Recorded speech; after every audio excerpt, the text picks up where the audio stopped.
चौथा, स्त्रियों को दे दिया गया। जो मासिक धर्म जो होता है यह ब्रह्महत्या स्त्रियों को, हाँ, अपवित्रता होती है भैया। हाँ, इसलिए स्त्रियों को कम से कम 5 दिन, हाँ, लेकिन देवियों की उपासना करने वाले को कम से कम 7 दिन पूजा कक्ष में भंडारण में प्रवेश नहीं करना चाहिए।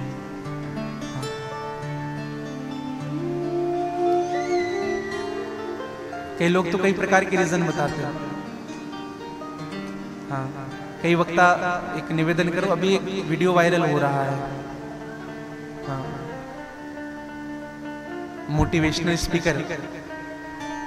देखो, प्रवचन करना और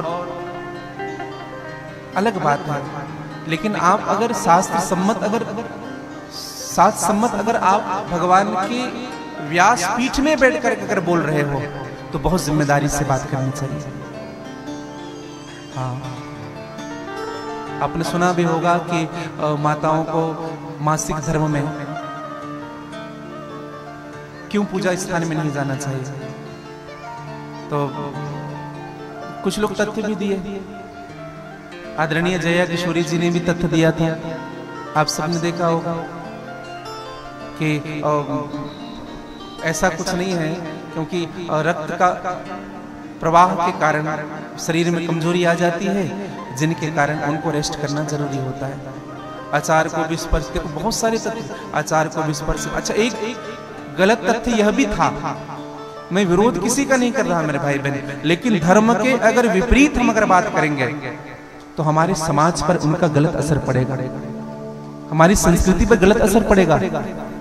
इसलिए ऐसा कोई कार्य मत कहिए आप जिनका असर गलत पड़े। आप लोगों को भ्रमित मत करिए। एक तथ्य दिया गया था कि द्रौपदी जी की साड़ी, भगवान ने उनको वस्त्रावतार बनकर उनको साड़ी प्रदान की, वस्त्र प्रदान की। उस समय रजस्वला थी द्रौपदी, क्यों भगवान ने स्पर्श किया? अच्छा, एक बात विचार करिए, कोई आदमी मर रहा है, कोई आदमी समाप्त हो रहा है, मर रहा है, किसी की लाज जा रही है, क्या करेगा व्यक्ति? उस समय तो धर्म की परिभाषा बदल जाएगी कि नहीं? इसका मतलब यह है कि आदरणीय जो दीदी जी हैं, उनकी दादी और उनकी मां धर्म नहीं जानती रही होगी, जो भगवान को स्पर्श नहीं। अब हम धर्म जानने लगे।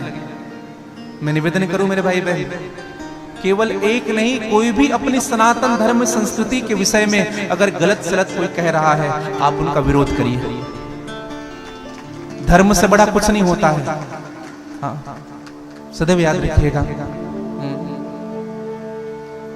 कथा ऐसी भी आती है कि द्रौपदी को गांधारी स्पर्श करना चाह रही थी कि बेटी तुम्हारे साथ गलत हुआ। द्रौपदी स्वयं दूर हट गई कि मां, मैं रजस्वला, मुझे स्पर्श मत करिए। फिर हम क्यों ये सब बात व्यासपीठ पर बैठ करके कहते हैं? धर्म के विपरीत कभी बात मत करिए मेरे भाई बहन, कभी नहीं। हाँ, बहुत संभल करके बोलना चाहिए इन सब बातों को। हाँ, क्योंकि आपको लोग सुनते हैं और आप जो कहते हैं लोग उनको करते हैं। इसलिए कभी अंधेरे में आपको जो मानने वाले हैं उनको कभी अंधेरे में मत रखिए आप। हाँ, आपको लोग सम्मान दे रहे हैं, इसका अर्थ यह नहीं कि आप मनमानी करते चले। निवेदन करूं आप सबसे।